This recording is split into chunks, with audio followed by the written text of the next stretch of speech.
بسم الله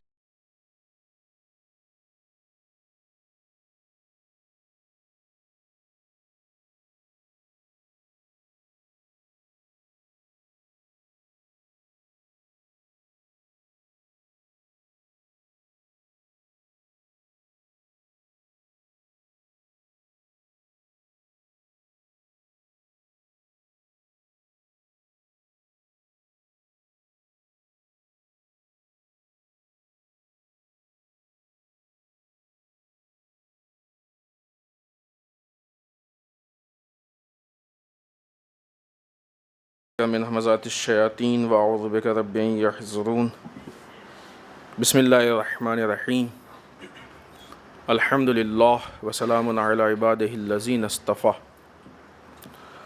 ولعنۃ الدائمۃ الباقیۃ علی اعدائہم اجمعین من الان الی قیام یوم الدین اما بعد اوصیکم ونفسی بتقوی اللہ وقال علی بن ابی طالب علیہم الصلاۃ والسلام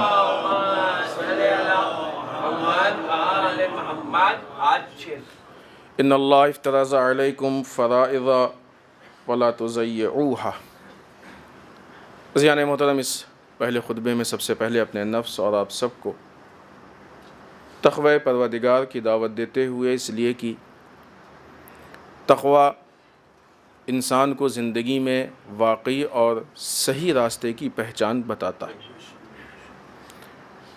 عام طور سے ہم اپنی ترقی کے لیے، صحیح راستے کو ڈھونڈنے کے لیے، صحیح منزل کو پانے کے لیے اگر واقعی اور صحیح گائیڈنس نہ ہو تو غلط راستے کو صحیح سمجھ کے پکڑ بیٹھتے ہیں اور چھوٹی چھوٹی خوشیوں کو اپنی کامیابی سمجھ بیٹھتے ہیں۔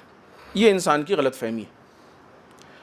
تقوی اس نظام، اس سسٹم کا نام ہے، اس راستے کا نام ہے، یا یوں کہا جائے کہ اس گائیڈنس کا نام ہے کہ جو ہم کو ہر طرح کی گمراہی، بہکاوے، پریشانی، دقت، مصیبت، مشکل سب سے بچاتا ہے۔ بعض اوقات شاید لوگوں کو لگے کہ نہیں صاحب، تقوی کا راستہ تو مثلاً خطرناک ہے، اس میں مشکلات، تو کون راستہ ایسا جس میں مشکلات نہیں ہے؟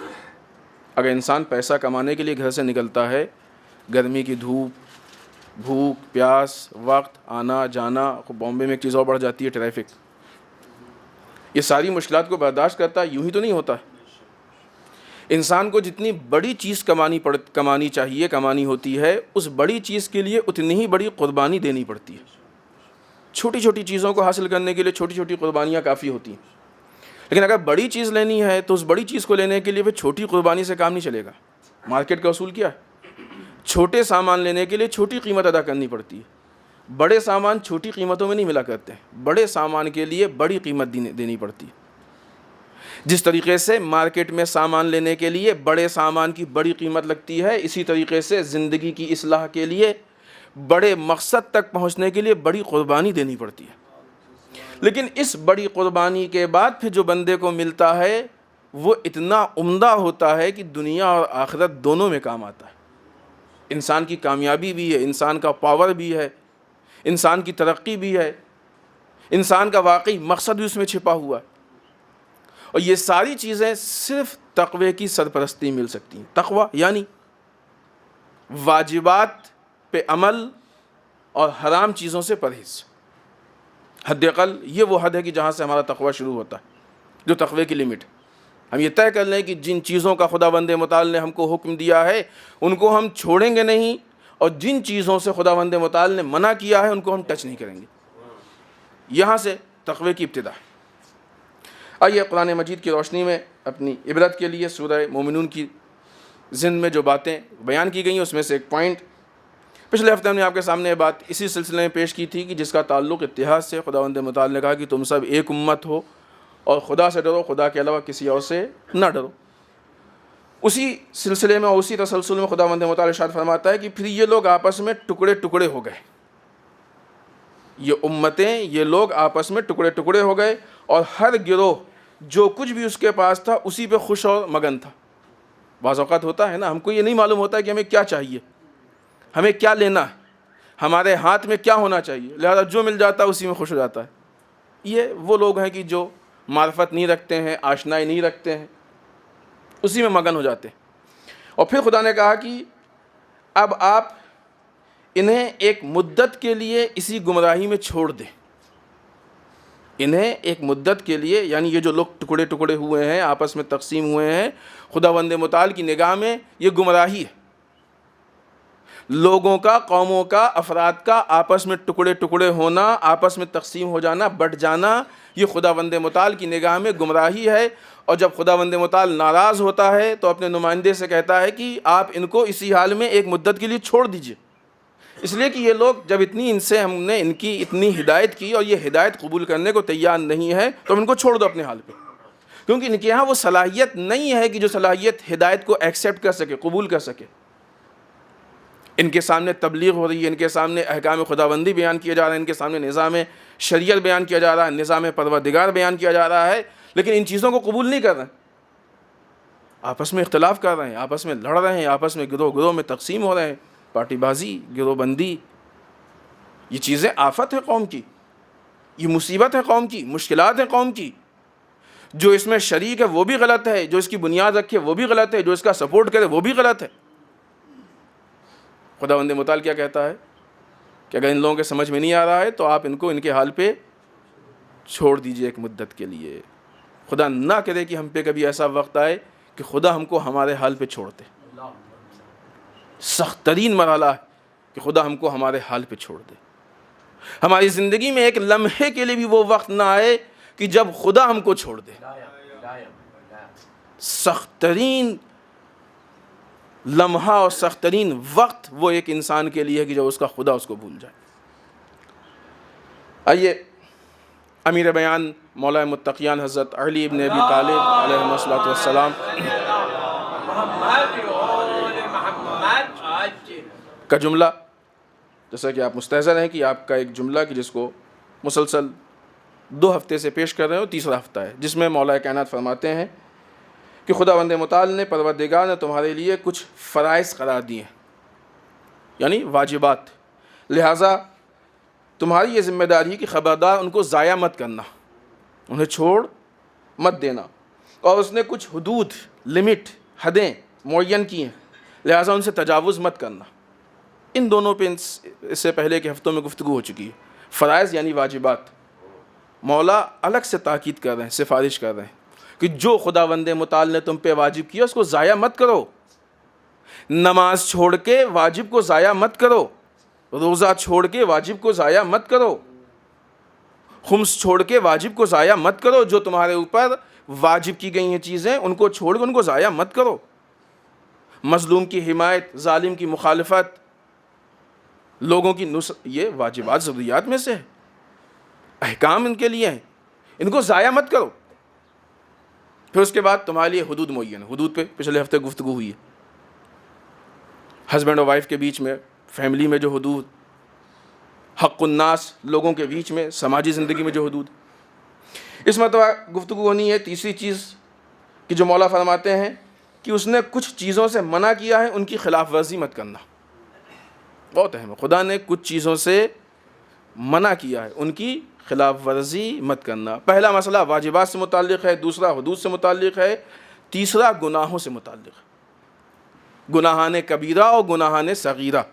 بعض اوقات اگر ہم کو یہ خبر ہو جائے، اب یہ طے کرنے میں بھی عوام کے لیے، عام لوگوں کے لیے مشکل ہوگی گناہان صغیرہ کون سے ہیں. اگر یہ طے ہو جائے کہ فلاں گناہ گناہان صغیرہ میں سے ہے تو یہ سوچ کے کہ چلو چھوٹا ہی سا تو ہے، کر لیتے ہیں. خود گناہ کو چھوٹا سمجھنا، یہ سوچ، یہ خود ایک گناہ، یہ خود ایک گناہ. آج ہم ماہ مبارک رمضان کے اس عظیم موقع پہ ہیں کہ جب ہم کو اس بات کی پریکٹس کرائی جاتی ہے کہ ہم کیسے پرہیز کریں.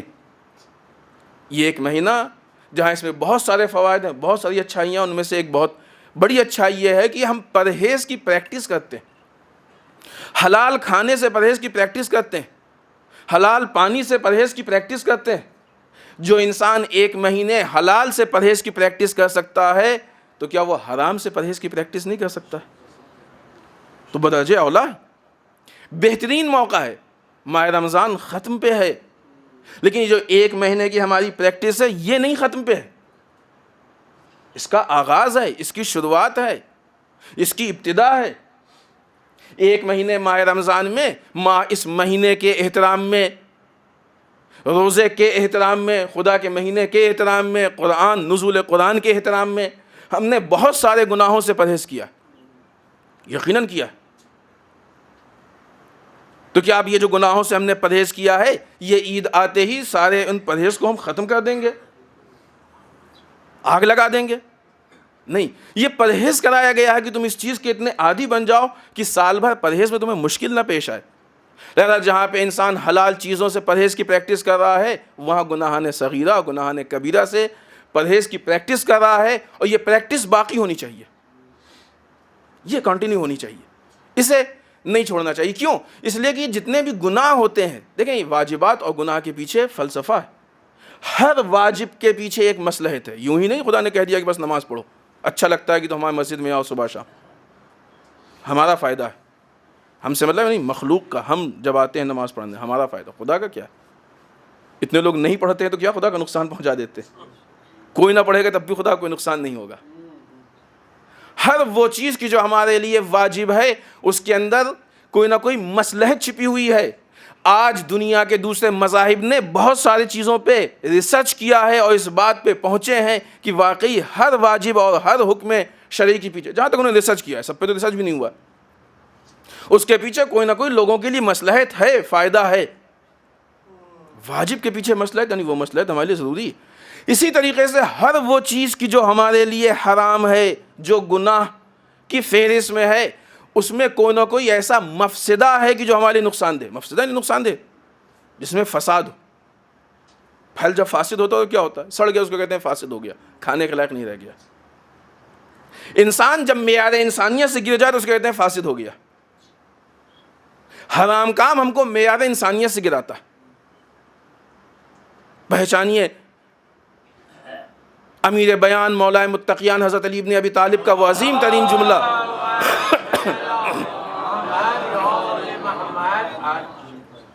خدا گواہ ہے کہ اگر آج علی کا چاہنے والا صرف علی کے اس آخری جملے کو سمجھ جائے تو پوری زندگی تبدیل ہو سکتی ہے۔ کیوں کہا ہمارے مولا نے فزت ورب الکعبہ، رب کعبہ کی قسم ہم کامیاب ہو گئے؟ کیوں کہا؟ یہ کون سی کامیابی ہے؟ سنا کرتے ہیں نا یہ بات، بدر میں نہیں کہی ہو، خیبر میں نہیں کہی ہو، خندق میں نہیں کہی ہو، فلاں، یہاں کیوں کہی؟ اس لیے کہ خداوند متعال نے جو امانتیں علی کے حوالے کی تھیں، جو علی کا ہاتھ ید اللہ تھا، جو آنکھیں عین اللہ تھیں، آج علی نے اس ہاتھ کو کمال امانت داری کے ساتھ جیسا خدا نے دیا تھا، آج علی ویسا واپس کرنے جا رہے ہیں۔ جو آنکھیں خداوند متعال نے جیسی علی کو دی تھیں، علی ویسی واپس کرنے جا رہے ہیں۔ پالنے والے گواہ رہنا، علی نے ان آنکھوں سے گناہ نہیں کیا ہے، ان ہاتھوں سے گناہ نہیں کیا ہے، اس زبان سے گناہ نہیں کیا ہے، ان پیروں سے گناہ نہیں کیا ہے۔ تو علی کا چاہنے والا علی کے نقش قدم پہ نہیں چلے گا تو کس کے نقش قدم پہ چلے گا؟ یہ وہ جگہ ہے کہ جہاں پہ ہم کو پھر قول بھی مولا ہی کا ہے جو گزر چکا ہے کہ واجبات کو ضائع مت کرو، اور جو آج گفتگو چل رہی ہے کہ گناہان صغیرہ اور کبیرہ میں مرتکب نہ ہو، گناہان صغیرہ اور کبیرہ کو انجام نہ دے، کیونکہ اس کے اندر بعض اوقات ہمارے لیے مفسدہ ہوتا ہے، بعض گناہ ایسے ہوتے ہیں کہ جن کا تعلق انسان کی اپنی ذات سے ہوتا ہے، اگرچہ وہ بہت کم و محدود ہیں، اس لیے کہ انسان جب گناہ کرتا جائے گا تو بہرحال وہ گناہ دیکھنے میں پھیلتا ہے۔ بعض گناہ ایسے ہوتے ہیں کہ جب انسان کرتا ہے تو وہ دوسروں تک آٹومیٹک پہنچتے ہیں، یہ سماجی گناہ ہوتے ہیں۔ ایک مرتبہ ایک خاتون بے حجاب روڈ پہ آ جائے تو یہ اکیلے گناہ گار نہیں ہے، یہ نے کتنوں کو گناہ گار کرتی جا رہی ہے۔ یہ گناہ تنہائی کا گناہ نہیں ہے، سماج کا گناہ ہے، معاشرے کا گناہ ہے۔ تو کچھ گناہ تنہا ہوتے ہیں، کچھ قوم کے گناہ ہوتے ہیں، کچھ گناہ ایسے ہوتے ہیں جس کو انسان نے کر لیا نہیں معلوم، کچھ گناہ ایسے ہوتے ہیں کہ جس کو انسان کرتا ہے تو خود بخود اعلان ہو جاتا ہے۔ ایک آدمی اگر داڑھی مونڈ کے روڈ پہ آ گیا ہے تو سب دیکھ رہے ہیں کہ ہاں اس نے یہ حرام کام کیا، سب دیکھ رہے ہیں، سب کو نظر آ رہا ہے۔ چھپا سکتا ہے؟ چھپنے چیز ہے، خوب کیا ہی اسی لیے کہ لوگ دیکھیں، کام ہے یہ دکھانے کے لیے۔ لہٰذا گناہوں کے نوعیت پہ ہم نظر ڈالیں، البتہ اس کا مطلب یہ نہیں ہے کہ جو گناہ کم نقصان دہ ہوں وہ کر سکتے ہیں، ایسا نہیں ہے۔ ہم کو ہر گناہ سے، اس لیے کہ یہ گناہ کا معاملہ ہمارے اور خدا کے بیچ میں ہے۔ یہ اور بات ہے کہ اگر ہم گناہ کو رائج کر، ہاں بہت اہم مسئلہ ہے یہ، یہ ہمارے لیے بہت اہم چیز ہے کہ اگر ہماری وجہ سے کوئی گناہ رائج ہو رہا ہے، لوگوں تک پہنچ رہا ہے، تو جو لوگ بھی گناہ کر رہے ہیں ان کے ہم ذمہ دار ہیں. خدا کے یہاں جواب دینا پڑے گا. خدا کہے گا کہ تم نے ان کو تشویق دلائی تھی یہ گناہ کرنے کے لیے. گناہ کرنے کے طریقے، گناہ کے قسمیں، گناہ کے الگ الگ مراحل، یہ سمجھنے کی چیز ہے.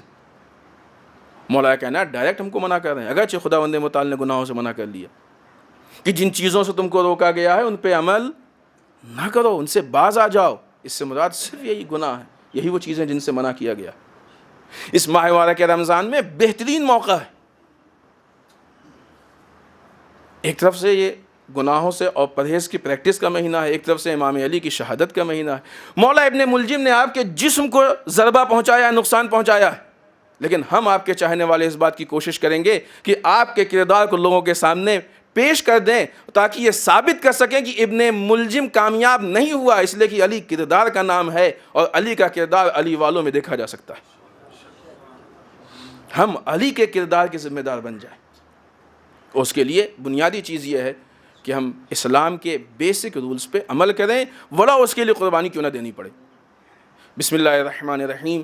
انا اعطیناک الکوثر فصل لربک وانحر ان شانئک هو الابتر.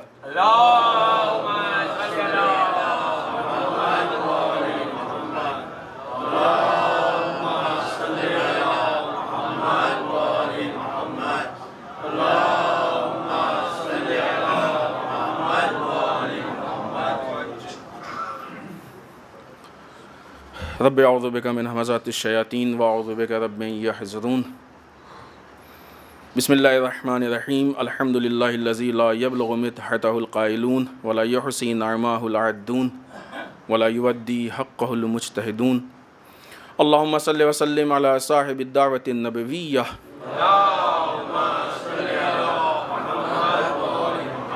والصولۃ الحیدریہ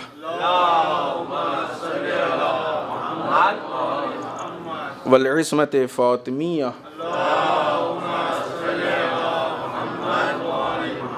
والحلم الحسنیہ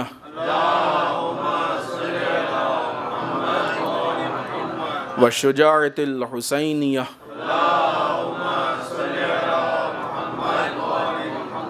والعبادۃ السجادیہ والآثار الباقریہ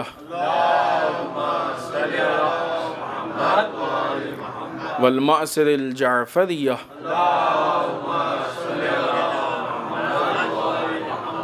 والعلوم الکاظمیہ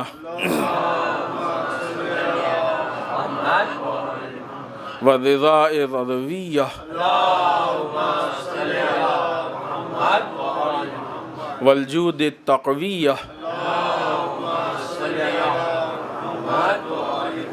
والنقاوۃ النقویہ والہیبۃ العسکریہ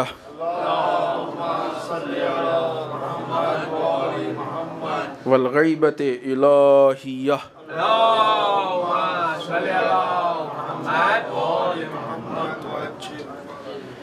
ولعنۃ الدائمۃ الباقیۃ علی اعدائہم اجمعین من الآن الی قیام یوم الدین.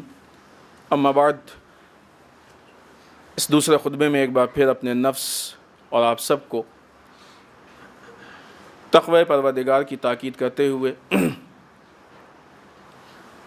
اس لیے کہ جہاں ہمارے اپنے ذاتی معاملات کا تعلق تقوی پروردگار سے ہے، وہیں ہماری سوشل لائف کا تعلق بھی تقوی پروردگار سے، اور اسی طریقے سے دنیا میں ہونے والے ہر اہم بات کا تعلق تقوی پروردگار سے ہے.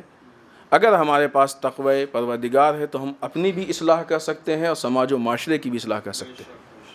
لیکن اگر تقوی پروردگار نہیں ہے تو اپنی ہی اصلاح مشکل ہے، سماج و معاشرے کی تو بہرحال مزید مشکل ہے. اس ہفتے کی مناسبات میں اہم ترین مناسبت کہ اگر آج چاند ہو گیا تو انشاءاللہ کل عید الفطر ہے، اور اگر نہیں ہوا تو پرسوں یقینی ہے، کیونکہ 31 کا مہینہ تو نہیں ہوتا ہے نا اسلامی کیلنڈر میں. عید میں اہم ترین مسئلہ فطرے کا ہوتا ہے. آپ کے گھر میں جتنے بھی ممبر ہیں، بالغ ہوں یا نہ ہوں، کچھ بھی ہوں، حتیٰ اسی رات میں اگر کوئی پیدا بھی ہوا ہے تو سب کا فطرہ واجب ہے. فطرے کی مقدار علاقے کی جو غالب غذا ہے وہ 3 کلو، گیہوں، چاول، جو بھی اس ایریا کی غالب غذا ہے وہ 3 کلو. چاہے آپ وہ نکالیں پر ہیڈ، ہر پرسن پہ، ہر شخص پہ، ہر ذات پہ 3 کلو. مثلا اگر گیہوں نکال رہے ہیں تو سب پہ 3 کلو گیہوں. اگر فیملی میں 4 ممبر ہیں تو ہر ممبر پہ 3 کلو. 4 ممبر ہیں تو 12 کلو ہو گیا. چاہے آپ خود گیہوں نکالیں اور چاہے اس کے برابر جو بھی اس کی قیمت ہوتی ہے وہ نکال دیں. آپ مثلا جتنے والا گیہوں یا جتنے والا چاول جو کھاتے ہیں وہ نکال دیں، مشکل نہیں. لیکن جو بھی علاقے کی غالب غذا ہے وہ ہے پر ہیڈ 3 کلو ہے. اور چاہے وہ خود جنس وہ چیز نکالیں، چاہے اس کا پیسہ نکال دیں. اب ظاہر سی بات ہے کہ وہ جو بھی آپ کھاتے ہیں جو ریٹ ہے اس ریٹ کے حساب سے 3 کلو کا آپ جوڑیں تو وہ ایک آدمی کا فطرہ ہوگا. جو بھی 3 کلو کا ریٹ ہوگا وہ ایک آدمی کا فطرہ ہوگا. گھر میں جتنے ممبر ہیں اسی کو اتنے برابر کر کے فطرہ نکال دیں. فطرہ نکالنے کا وقت غروب کا وقت ہے. اگر چاند غروب کے وقت معلوم ہو گیا تو اسی وقت فطرہ نکال دیں. اگر نہیں نکالا ہے کسی نے اور نماز عید پڑھ رہا ہے تو نماز عید تک اس کا فطرے کا وقت ہے. غروب کے وقت سے شروع ہوتا ہے، نماز عید تک اس کا فطرے کا وقت ہے. اور اگر نماز عید نہیں پڑھ رہا ہے تو ظہر تک نکال سکتا ہے. اس کو دینے کے بھی اپنے شرائط ہیں، ہر ایک کو دے بھی نہیں سکتے ہیں، مستحقین کو دے سکتے ہیں. اور اہم چیز جو اس میں یہ ہے کہ وہ سید کا فطرہ سید نان سید دونوں کو دے سکتے ہیں، لیکن نان سید کا فطرہ صرف سید کو وہ صرف نان سید کو دے سکتے ہیں، سید کو نہیں دے سکتے. آج کل الحمدللہ بہت سارے ادارے ہیں کہ جو اس کام کو کرتے ہیں، فطروں کو جمع کر کے مستحقین تک پہنچاتے ہیں. تو بہرحال وہ آپ کے اپنے اس میں ہے کہ اگر آپ کی نگاہ میں کوئی مستحق ہے تو آپ مستحق کو دیں، وہ اس سے بحث نہیں. لیکن پہلے دیکھ لیں کہ واقعی مستحق ہے کہ نہیں، اور نہیں ہے تو جو معتبر ذرائع ہیں ان کے ذریعے سے مستحقین تک پہنچائیں. لیکن کوشش یہ ہونی چاہیے کہ جتنی جلدی سے جلدی ہو سکے اس کو ادا کر دیں. ہاں، یہ دینے کا وقت ہے جو بتایا گیا ہے، مغرب کے وقت سے غروب کے وقت سے نماز تک. اور اگر نماز نہیں پڑھ رہے ہیں تو مثلاً ظہر تک یا زوال تک، یہ فطرے کے دینے کا وقت ہے اور یہ فطرے کی مقدار. اور بھی اس میں مسائل ہے کچھ، اگر کسی کے ذہن میں کوئی مسئلہ ہو تو بعد میں پوچھ سکتا ہے. ہمارے خیال سے خطبے میں اس حد تک کافی. دوسری مناسبت جو خود آج کا دن ہے جسے ہم جمعۃ الوداع کہتے ہیں. جمعۃ الوداع کو جمعۃ الوداع کہتے ہی اسی لیے ہیں ہم کہ یہ ماہ مبارک رمضان کا آخری جمعہ ہے، الوداع. اگر ہم کو اس ایک مہینے میں ماہ رمضان سے انسیت ہو گئی ہے، ہوتا ہے نا جب کبھی کوئی مہمان آتا ہے اور کچھ دن رہ لے تو تھوڑا سا لگاؤ پیدا ہو جاتا ہے، محبت ہو جاتی ہے. بعض اوقات ایسا ہوتا ہے کہ جب جانے لگتا ہے تو آنکھ سے آنسو نکل آتا ہے کہ نہیں. اگر ماہ رمضان سے انسیت ہو گئی ہے تو ماہ رمضان کو رخصت کرنے میں مشکل پیش آئے گی، مشکل پیش آئے گی. پھر جب وہ مہمان جاتا ہے تب جانے کے بعد اگر اس سے محبت ہو گئی ہے تو محبت کے تقاضے پورے کیے جاتے ہیں. یہ نہیں کہ جب تک تھا محبت تھی سب کچھ، جانے کے بعد پھر اس کے خلاف نہیں، پھر اس کے مطابق. ماہ مبارک رمضان کے جانے کے بعد ایسا نہ ہو کہ ہم یک بارگی ایک دم خدا نخواستہ وہ باتیں وہ چیزیں پیش آ جائیں جو پہلے آیا کرتی تھے. الحمدللہ ہمارے جوانوں میں اتنا شعور ہو گیا ہے کہ وہ عید کے دن پکچر نہیں دیکھیں گے انشاءاللہ. یقین ہے ہمیں اس بات کا. اس ایک مہینے کی محنت کو عید کے دن ضائع نہیں کریں گے انشاءاللہ. ابھی گفتگو ہے نا، یہ ایک مہینہ گناہوں سے پریکٹس کا مہینہ ہے. اگر ہمارے اندر یہ عادت ہو گئی ہے، ہم نے اس چیز کو ایکسیپٹ کر، تو یک بارگی ایک دن میں کیسے یہ طوفان آ جائے گا، سوچنے کی چیز ہے. تو انشاءاللہ امید قوی یہ ہے کہ ہم ان چیزوں کو ضائع نہیں کریں گے. بہرحال پکچر جو کہی جاتی ہے اس کے کہنے کے پیچھے ریزن یہی ہے کہ چونکہ پکچر میں غلط چیزیں ہوتی ہیں، ورنہ خود پکچر اسلام میں حرام نہیں. فلم اسلام میں حرام نہیں. اگر اس میں کوئی میسیج ہے، اچھی چیز ہے تو اسلام میں حرام نہیں ہے. لیکن اگر اس میں غلط میسیج ہے، غلط سین ہے، غلط چیزیں ہیں تو پھر حرام ہے. ان چیزوں کا دیکھنا، ان کا پروموٹ کرنا، جو بھی جس طریقے سے بھی آپ اس میں ملوث ہو جائیں وہ شرعاً جائز نہیں ہے، حرام ہے. تیسری مناسبت آج کی، جس مناسبت کو ہم عالمی یعنی انٹرنیشنل مناسبت کہہ سکتے ہیں، وہ مناسبت ہے روزے قدس، روز قدس، یہ وہ دن ہے کہ جس دن ہم دنیا کے سارے مظلوم بالخصوص فلسطین کے مظلوم کی حمایت کا اعلان کرتے ہیں۔ ماہ رمضان کے آخری جمعے کو لوگوں کے سامنے اس بات کو ثابت کرتے ہیں کہ ہم وہ قوم ہیں کہ جو ظلم کو برداشت نہیں کر سکتی ہے، ظلم کے خلاف بولتی ہے۔ کیوں قدس کے لیے؟ اس لیے کہ قدس عالم اسلام کا سینٹر پوائنٹ ہے، قبلہ اول ہے ہمارا، قبلہ اول ہے۔ رسول کو معراج پہ جانا تھا، آسمان کے راستے خانہ کعبہ سے بھی تھے، مسجد حرام سے، لیکن سبحان الذی اسری بعبدہ لیلا من المسجد الحرام الی المسجد الاقصی، یہ مسجد اقصی کی اہمیت بتائی گئی ہے ہم کو۔ خدا یہاں سے ڈائریکٹ لے آ سکتا تھا۔ یہی مسجد اقصی ہے کہ جو آج دشمنوں کے ہاتھوں میں، جو آج خطرے میں، یہی ہے بیت المقدس جہاں پہ ہمارے انبیاء کی سرزمین ہے، ہمارے انبیاء کی قبریں۔ پہلے ہم یہ بات سمجھ سکیں کہ بیت المقدس کا معاملہ مذہبی معاملہ ہے یا سیاسی معاملہ ہے ان بیچاروں کے لیے کہ جو بیچارے سیاست کو مذہب سے الگ سمجھتے ہیں۔ اگرچہ علی والوں کو سیاست کو مذہب سے الگ نہیں سمجھنا چاہیے، اس لیے کہ علی نے مذہب میں ہی سیاست کر کے بتا دیا کہ سیاست مذہب کا ایک پارٹ۔ علی والے اگر مذہب کو سیاست سے الگ سمجھتے ہیں تو یہ تعجب ہے، اس کا مطلب کہ انہوں نے صرف علی کا نام سنا ہے، زندگی سے ایک حرف نہیں سنا۔ اگر علی کی زندگی سے کسی نے ایک حرف بھی سنا ہوتا تو وہ سیاست کو مذہب سے الگ سمجھ ہی نہیں سکتا تھا۔ اور جو مکاری کو سیاست کہا جاتا ہے، چال بازی کو سیاست کہا جاتا ہے، تو وہ نہ یہ کہ حکومت میں، انسان کی پرسنل لائف میں بھی نہیں ہے، وہاں بھی حرام ہے۔ یہی شریک ہے تو وہاں کہاں سے شریک ہوگی؟ الفاظ کے بدل دینے سے حقیقتیں نہیں بدلا کرتی ہیں، لوگوں نے الفاظ کو بدلا ہے۔ لفظ سیاست کے معنی مکاری نہیں ہے، لفظ سیاست کے معنی چال بازی نہیں ہے، لفظ سیاست کے معنی میل جول کا بہترین طریقہ ہے جس کو ہمیں علی سے سیکھنا چاہیے۔ بیت المقدس کا مسئلہ سیاسی بھی ہے، مذہبی بھی ہے، سیاسی کی حیثیت سے بھی مذہبی ہے، ہمارے انبیاء کے اعتبار سے بھی مذہبی ہے، اور بیت المقدس کے لیے آواز اٹھانا یہ ہمارا مذہبی فریضہ ہے۔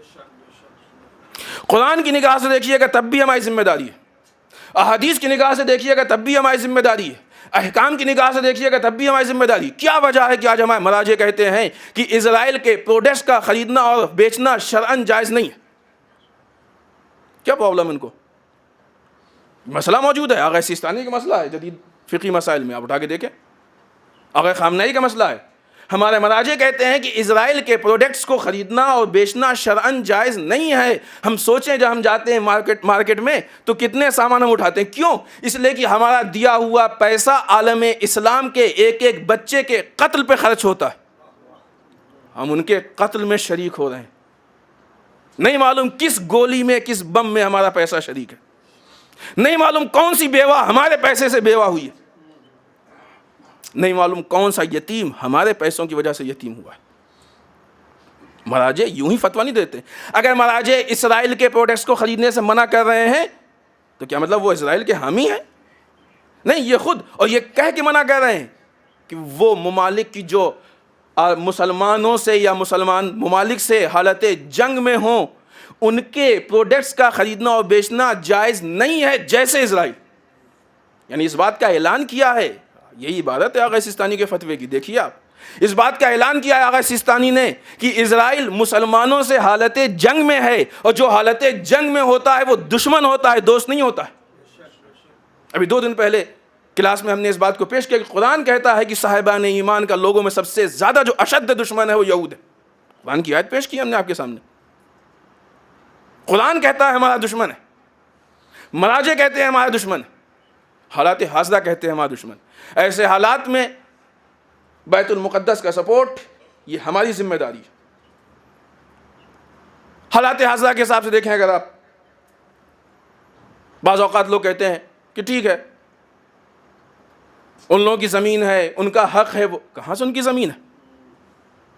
2000-3000 پہلے کی تاریخ بھی آپ اگر اٹھا کے دیکھ لیجئے تو کہیں بھی آپ کو یہودیوں کا ملک نہیں ملے گا۔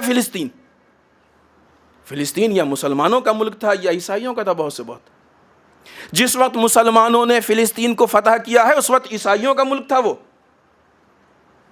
عیسائیوں سے فتح کیا ہے، پھر صلح ہوئی ہے، عیسائیوں سے صلح ہوئی ہے۔ اس وقت عیسائیوں نے یہ ایگریمنٹ کیا تھا مسلمانوں سے کہ تم کبھی بھی یہاں پہ یہودیوں کو راستہ مت دینا، اس لیے کہ ہم تمہارے ساتھ رہ سکتے ہیں، یہودیوں کے ساتھ نہیں رہ سکتے۔ یہ فلسطین کی بنیاد پہ عیسائیوں اور مسلمانوں کا ایگریمنٹ ہے جو تاریخ میں موجود ہے۔ یہ اور بات ہے کہ اب عیسائی حالات کے اعتبار سے چینج ہو گئے ہیں، اور انہوں نے ان کو وہ کن چیزوں نے چینج کیا نہیں معلوم، کیسے چینج ہوئے نہیں معلوم۔ اب اگر یہ ان کی زمین نہیں ہے، آج کہتے ہیں ٹھیک ہے بھائی صلح کر لیجئے، صلح کیسے صلح کر لیں؟ صلح کے شرائط ہوتے ہیں، بہت آسانی سے ہم اس مسئلے کو ہضم کر لے جاتے ہیں، جبکہ اسی انسان سے کہا جائے کہ تم اپنے گھر کے 2 روم میں سے 1 روم کسی ایسے کو دے دو جو بے گھر ہو، دے گا کوئی ہو بتائیں؟ بہت سے بے گھر۔ ہم اپنے گھر کے 1 روم کو کسی دوسرے کو دینے کو تیار نہیں ہیں، اور ایک امت سے پورے ملک کو مانگ رہے ہیں۔ کس کو بیوقوف بنا رہے ہیں؟ صلح کر لیجئے صاحب، ٹھیک ہے، کچھ ان کا بھی کچھ نہیں کسی کا۔ فلسطین فلسطینیوں کا ہے، فلسطین کی سرنوشت فلسطینی طے کریں گے، فلسطینی ووٹ دیں گے، فلسطینی اپنا حاکم بنائیں گے، فلسطینی اپنی گورنمنٹ بنائیں گے۔ یہ مسئلہ بات کا ہے، بعض اوقات لوگوں کے ذہنوں میں شبہات پیدا کیے جاتے ہیں کہ مسلمان ہیں کہ نہیں۔ اگر آپ کو اتنی ہی فکر ہے تو یہ حلال و حرام کا مسئلہ ہے، جائیے آپ تحقیق کیجئے مسلمان ہے کہ نہیں۔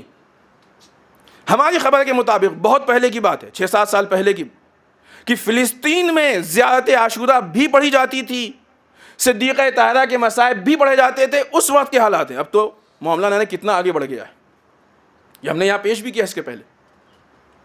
کون کہتا ہے کہ فلسطینی؟ ہاں ٹھیک ہے، شاید کوئی رہے ہو، نہیں معلوم، اب یہ کہہ رہے ہیں تو ہو سکتا ہے شاید کسی کو دیکھا، لیکن اس کے مقابلے میں اسرائیل کا ظلم، یہ ظلم دنیا پہ آیا ہے، سب جانتے ہیں کہ اسرائیل ظلم کر رہا ہے۔ ایسے حالات میں جبکہ قرآن نے کہا کہ یہودی دشمن ہے، حالات حاضرہ میں یہودی ظلم کر رہا ہے، مسلسل ظلم کر رہا ہے، ایک اسلامی بہت بڑی میراث پہ قبضہ کیے بیٹھا ہے، اس کو تہس و نہس کر رہا ہے، اسلامی میراث کو بگاڑ رہا ہے، مسلمانوں کا قتل عام کر رہا ہے، اسلام کی شکل کو تبدیل کر رہا ہے، مسلمانوں کے چہرے کو تبدیل کر رہا ہے، دشمنان اسلام کو جنم دے رہا ہے، IS کو اسرائیل نے، یہودیوں نے جنم دیا ہے، ہر طرح سے مسلمانوں کے مقابلے میں ہے۔ ایسے حالات میں کیا مسلمانوں کی ذمہ داری نہیں ہے کہ یہودیوں کے خلاف قیام کریں، یہودیوں کے خلاف کم سے کم آواز بلند کریں، اسرائیل کے خلاف کم سے کم 2 جملے بول دیں؟ زیارت عاشورہ میں یہ کہنے والے کہ اے اہل بیت اطہار، جن سے آپ حالت صلح میں ہیں ان سے ہم حالت صلح میں ہیں، جن سے آپ حالت جنگ میں ہیں ان سے ہم حالت جنگ میں ہیں۔ زیارت عاشورہ کوئی منتر نہیں ہے کہ پڑھ کے ختم ہو جائے، زیارت عاشورہ اہل بیت کے درس کا نام ہے۔ پڑھنے کا تقاضا یہ ہے کہ زیارت عاشورہ پہ عمل کرو۔ آج اسرائیل مسلمانوں کا دشمن ہے کہ نہیں ہے؟ اگر ہے تو ہر زیارت عاشورہ کے جملہ کہنے والا، اس کی مذہبی ذمہ داری ہے کہ اسرائیل کی مخالفت میں اپنے منہ سے 2 لفظ نکالے۔ نہیں نکالتا ہے تو اپنی ذمہ داری کو پورا نہیں کرتا ہے، نہیں پورا نہیں کرتا ہے، اہل بیت سے جھوٹ بولتا ہے۔ انسانوں کا ایک دوسرے سے جھوٹ بول لینا نسبتاً پھر بھی اگر کہا جائے تو آسان ہے، اگرچہ نہیں ہے، گناہ بہت سخت ہوتا ہے سمجھ میں آ جائے تو، لیکن اہل بیت کے سامنے جا کے جھوٹ بولو۔ شب جمعہ ہم کہتے ہیں یا لیتنی کنت معکم، اے شہدائے کربلا کاش ہم آپ کے ساتھ ہوتے۔ کربلا زمانے کا نام نہیں ہے، کربلا جگہ کا نام نہیں ہے، کربلا تحریک ہے۔ امام حسین نے یہی تو کہا تھا کہ میرے جیسا یزید جیسے کی بیعت نہیں کر سکتا۔ یہ جیسے کی ہی بنیاد پر علماء نے کہا کہ کلو یوم عاشورہ کلو ارض کربلا، ہر دن عاشورہ ہے، ہر زمین کربلا ہے۔ آج کی کربلا فلسطین میں ہے۔ اگر تم کو شمر سے لڑنے کا بہت شوق ہے، ابن زیاد سے لڑنے کا شوق ہے، خولی سے لڑنے کا شوق ہے، پسر سعد سے لڑنے کا شوق ہے، تو لڑو، جا کے نیتن یاہو سے لڑو، اسرائیلیوں سے لڑو، جاؤ ان فلسطینیوں کا سپورٹ کرو، اس لیے کہ کربلا کسی ایک زمانے سے نہیں ہے، ہر زمانے میں ہے۔ آج کی کربلا فلسطین میں ہے، آج کی کربلا یمن میں ہے، آج کی کربلا عراق میں ہے، آج کی کربلا سیریا میں ہے۔ دھر سے کربلا ہے، کربلا زندہ تحریک کا نام ہے۔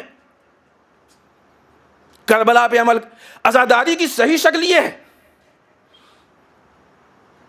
امام حسین کی سیرت یہی تھی کہ امام حسین نے صرف مرے ہوئے شیطانوں پہ لعنت نہیں بھیجی، بلکہ زندہ شیطان سے مقابلہ کیا۔ اپنے زمانے کے دشمن اسلام سے مقابلہ کیا. جب مراجع کے فتووں کے مطابق یہ طے ہو چکا ہے یہ دشمن اسلام ہے, تو آج کا یزید ہے. ہر حسینی کی ذمہ داری ہے کہ وقت کی یزید سے لڑے. آواز اٹھائے. انشاءاللہ یہاں بھی اہتمام کیا گیا جلوس کا, نماز کے فوراً بعد ہم اپنے جذبہ ایمانی, جذبہ انسانی, جذبہ اسلامی کا اظہار کریں گے اس جلوس میں شرکت کر کے. نماز کے فوراً بعد ہے ہماری بہت مصروفیت, اس میں کوئی شک نہیں. لیکن ان بے سہارا قوم کو دیکھیں کہ جہاں کتنے یتیم و بیوہ ہیں, کتنے گھر اجڑ گئے ہیں, کتنوں کے رہنے کے لیے جگہ نہیں ہے, کتنوں کے کھانے کے لیے روٹی نہیں ہے, بھوکے پیاسے ہیں, آوارہ ہیں. 1 گھنٹہ سال میں ان کے لیے دینا کوئی بہت بڑی بات نہیں. ہمیں تو چاہیے کہ اپنی مالی ہیلپ بھیجیں وہاں پہ, جیسا بھی ہو سکے ہم سپورٹ کریں. رسول اکرم صلی اللہ علیہ وآلہ وسلم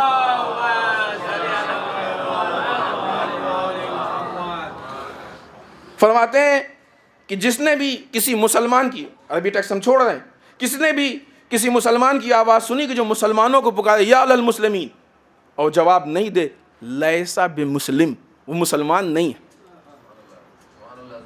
مسلمان نہیں ہے. رسول نہیں جانتے ہیں کہ یہ نمازی ہو سکتا ہے, رسول نہیں جانتے ہیں یہ روزے دار ہو سکتا ہے, رسول نہیں جانتے ہیں یہ قاری قرآن ہو سکتا ہے. کربلا کے میدان نے بتا دیا کہ اگر اسلام کے آئین کے مقابلے میں آ جائے تو قاری قرآن کا اسلام بھی معتبر نہیں ہوتا ہے, نمازی کا اسلام بھی معتبر نہیں ہوتا ہے. نظام سسٹم کے مطابق آؤ. رسول نے کہہ دیا اگر مسلمان آواز دے اور مسلمان اس پہ جواب نہ دے, تو جو جواب نہیں دے رہا ہے لیسا بمسلم, وہ مسلمان نہیں ہے. میرے بھائیوں, ہم کو اپنا اسلام پہلے ثابت کرنا ہے. وہ علی ابن ابی طالب کہ جن کی شہادت اسی مہینے میں, مرنے کے بعد پہلی فرصت میں وصیت پہ عمل کی کوشش کی جاتی ہے. مولا فرماتے ہیں کون للظالم خصما وللمظلوم عونا, ظالم کے لیے دشمن بن جاؤ, مظلوم کے لیے مددگار بن جاؤ. کیا کرنا ہے؟ عجیب سمجھ میں نہیں آتی ہے یہ بات کہ صرف 1 گھنٹے روڈ پہ نکلنے کے لیے اتنا ایکسپلین کرنا پڑتا ہے. پھر امام زمانہ کے ساتھ میدان جنگ میں کیسے جائیں گے ہم؟ یہ تعلیمات, یہ اسلام کے آئین, یہ انسانیت, یہ امام حسین کا درس, یہ امام علی کا درس, اگر ہم ان درس پہ عمل نہیں کر رہے ہیں تو ہم یہ کیسے کہہ سکتے ہیں کہ ہم علی والے ہیں؟ حق ہے ہم کو کہنے کا؟ ہم یہ کیسے کہہ سکتے ہیں کہ ہم کربلا والے ہیں, ہم حسین والے ہیں؟ اور اگر ہم اپنے کو علی والا نہیں کہہ سکتے ہیں تو ہم کس منہ سے اپنے امام کا انتظار کر رہے ہیں؟ کیا منہ دکھائیں گے؟ عزیزو انصاف سے بتائیے کہ امام زمانہ ظہور کرنے کے بعد اسرائیل کے اس ظلم کو ایسے ہی ہونے دیں گے؟ 3 صورتیں ہیں نا, یا اسرائیل کا سپورٹ کریں گے, نعوذ باللہ فلسطینیوں کو قتل کریں گے, یا اسرائیل کے ظلم کو ہونے دیں گے, خاموش بیٹھ جائیں گے, یا فلسطینیوں کا سپورٹ کریں گے. کیا کریں گے امام زمانہ؟ اسرائیل کا سپورٹ کریں گے, ظلم کریں گے؟ اگر ظلم کریں گے تو اس کو ہم امام نہیں مان سکتے. خاموش بیٹھ جائیں گے تو امام سجاد نے تو کوفے والوں کو لعنت بھیجی ہے خاموش بیٹھنے پہ. کیسے امام زمانہ خاموش بیٹھ سکتے؟ اور اگر نہیں کریں گے, فلسطینیوں کا سپورٹ کریں گے, تو آج فلسطین کے سپورٹ میں قیام یہ امام زمانہ کی سنت پہ عمل ہے, امام زمانہ کے راستے پہ عمل ہے. جو آدمی امام زمانہ کے راستے پہ نہیں چل سکتا اس کو ظہور میں تعجیل کی دعا کا حق نہیں حاصل ہے. وہ کیسے اپنے آپ کو امام زمانہ کا ناصر کہہ سکتا ہے؟ وہ کیسے اپنے آپ کو امام زمانہ کی نصرت کے لیے آمادہ بتا سکتا ہے؟ امام زمانہ کے راستے پہ چلنے کی عادت ڈالو تاکہ جب امام تشریف لائیں تو ان کے ساتھ 2 قدم چلنے میں مشکل نہ پیش آئے. امام زمانہ کے راستے کو چھوڑ کے امام زمانہ کا انتظار نہیں ہے, دھوکہ ہے. اور دھوکہ کبھی خدا و امام کو نہیں دیا جاتا ہے, اپنی ذات کو دیا جاتا ہے. سورہ منافقون نے کیا کہا؟ اے رسول, یہ آپ کو کہہ رہے ہیں رسول اللہ, اگرچہ ہم آپ کی اس بات کی تصدیق کرتے ہیں لیکن یہ جھوٹ بول رہے ہیں. کیوں؟ اس لیے کہ ان کا عمل اور دل اس بات پہ راضی نہیں ہے. امام علی کی ان ساری تعلیمات کے بعد اب اگر کوئی کہے کہ ہم علی والے ہیں اور علی کے راستے پہ نہ چلے تو اب اس سے بڑا منافق کون ہو سکتا ہے؟ عجیب بات ہے. بات کو ختم کریں. سال میں 1 مرتبہ روزے قدس آتا ہے اور ادھر قدس نزدیک آیا لوگ مخالفت کرنا شروع کر دیتے ہیں. یہ نہیں وہ نہیں، اسلام میں نہیں، فلاں میں نہیں۔ آپ انصاف سے سوچئے، پورے سال مسلمان مارے جاتے ہیں، پورے سال معصوم مارے جاتے ہیں، پورے سال اہل بیت کے چاہنے والے مارے جاتے ہیں، لیکن ان میں سے کسی ایک کے منہ سے ایک لفظ نہیں نکلتا کہ غلط ہو رہا ہے، کہتا ہے کوئی؟ لیکن ادھر اسرائیل کے خلاف پروٹیسٹ کرتے ہیں، کوئی جا کے مارتا ہے، کوئی گولی چلاتا ہے، کچھ نہیں، صرف یہ کہتے ہیں کہ جو ہو رہا ہے غلط ہے، ظلم غلط ہے۔ ادھر یہ وقت نزدیک آیا، کچھ لوگوں کو اتنا برا لگتا ہے کہ 2-3 دن پہلے سے پروپیگنڈا شروع کر دیتے، یہ نہیں ہونا چاہیے، یہ نہیں ہونا چاہیے، ایسے نہیں ہے، ویسے نہیں ہے۔ سنا، میں سمجھ میں نہیں آ رہا ہے کہ تم اصل یہودی ہو یا مسلمان ہو؟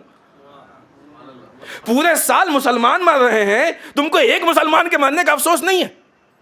اتنے بچے مر گئے، اتنے مسلمان ایک ساتھ مر گئے، بی بی سیدہ زینب کے حرم پہ حملہ ہوا، نہ کہاں دشمن پہنچ گئے، آج تک تم نے ایک کے خلاف کوئی اسٹیٹمنٹ نہیں دیا، اور جب بولتے ہو تو اسرائیل کی حمایت میں بولتے ہو۔ بعض اوقات اسرائیل کی حمایت میں میسج ہمارے بیچ میں آتے، معلوم ہے کہ یہ میسج یہودیوں کے، لیکن ہمارے یہاں ایسے نادان کیوں ہیں کہ جو ان میسج کو راستہ دیتے ہیں؟ شعور کی بات ہے، انسانیت کی بات ہے، عقل کی بات ہے، اتنا بڑا بیوقوف کوئی نہیں ہے، اور نہیں سمجھ میں آتا اس کو کیوں فارورڈ کیا جاتا ہے؟ لہذا تاریخ اگرچہ ہم اس سے پہلے پیش کر چکے ہیں، لیکن آپ دیکھیں، اسرائیل کی تاریخ کو دیکھیں، فلسطین کی تاریخ کو دیکھیں، اور اپنی شرعی حیثیت اور شرعی ذمہ داری کو پہچاننے کی کوشش کریں۔ آج اسلامی نظام کے مطابق ہماری ذمہ داری ہے کہ ہم ہر ظلم کے مقابلے میں بولیں اور ہر مظلوم کی حمایت کریں، اس میں مذہب و ملت کی بھی قید نہیں بیان کی گئی ہے۔ لہذا خود ہماری مذہبی ذمہ داری ہے، ہماری شرعی ذمہ داری ہے، ہماری انسانی ذمہ داری۔ آئیے بارگاہ پروردگار میں دعا کرتے ہیں، پالنے والے ہم سب کو اعمال صالحہ کی توفیق عنایت فرما، اعمال قبیحہ سے محفوظ رکھ، بار اللہ ہمارے گناہوں کو بخش دے، بار اللہ ہمارے مرحومین کو بخش دے، پالنے والے اسلام و مسلمین کی حفاظت فرما، بار اللہ دشمنان اسلام کو نیست و نابود کر دے، بار اللہ جو پریشان حال ان کی پریشانیوں کو دور فرما، بار اللہ جو لا ولد ان کو اولاد صالح عنایت فرما، بار اللہ ہمارے علماء کا سایہ ہمارے سروں پہ باقی رکھ، بار اللہ رہبر و مراجع کو طول عمر عنایت فرما، پالنے والے ہمیں ظلم کے مقابلے میں بولنے کا شعور عنایت فرما، پالنے والے مظلوم کی حمایت کی ہمت عنایت فرما، بار اللہ امام کے ظہور میں تعجیل فرما، ہمیں ان کے اعوان و انصار میں شریک ہونے کی توفیق عنایت فرما۔ ربنا تقبل منا انک انت السمیع العلیم۔ بسم اللہ الرحمن الرحیم۔ قل هو اللہ احد اللہ الصمد لم یلد ولم یولد ولم یکن لہ کفوا احد۔